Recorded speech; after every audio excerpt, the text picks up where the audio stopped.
Արգելի քաղաքացիներ, կարճ լայվով եմ ձեզ դիմում, առավոտ միաժամանակ տասնյակ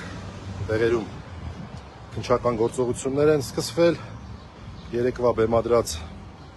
այսպես կոչված հեղաշրջման պլանի կարծում եմ շրջանակներում,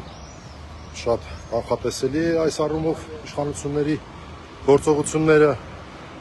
ժամանակային կտրվածքը ենթադրում եմ կապված է վաղը ադրբեջանական զինված ուժերի օրվա հետ, նվեր է մատուցվում Նիկոլ Փաշինյանի կողմից, չեմ կարծում, որ որևէ մեկը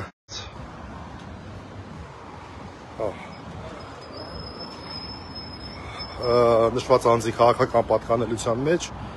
զանգ եկավ, դրա համար մի բան անջատվեց, տասնյակ մարդիկ են ձերբակալվել, ճիշտն ասած ես մի քիչ ուշ էի երեկ քնել, զարթնեցի, առաջին իսկ զանգը պատրաստակամություն հայտնեցի,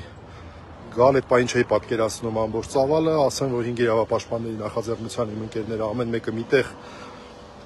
մի քաղաքացու հետ, բայց մենք բնականաբար չենք հերիքում,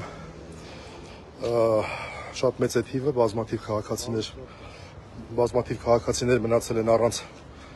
պաշտպանների, քրեական դատավարության օրենսգիրքը թույլ չի տալիս մեկ պաշտպանին նույն վարույթով մեկից ավել պաշտպանյալ ունենալ, այս պահին ես գործարար Տիգրան Գալստյանի մոտ եմ մտնում, Մազմանյան փողոց, քննչականի մասնաշենքն է, սահմանադրական կարգի եսիմ ինչի վարչության ժամանակավոր վայրն է գտնվելու և այստեղ փորձելու ենք մասնակցել, դե մնացածն էլ ձեզ հայտնի է, այս պահին այսքանը։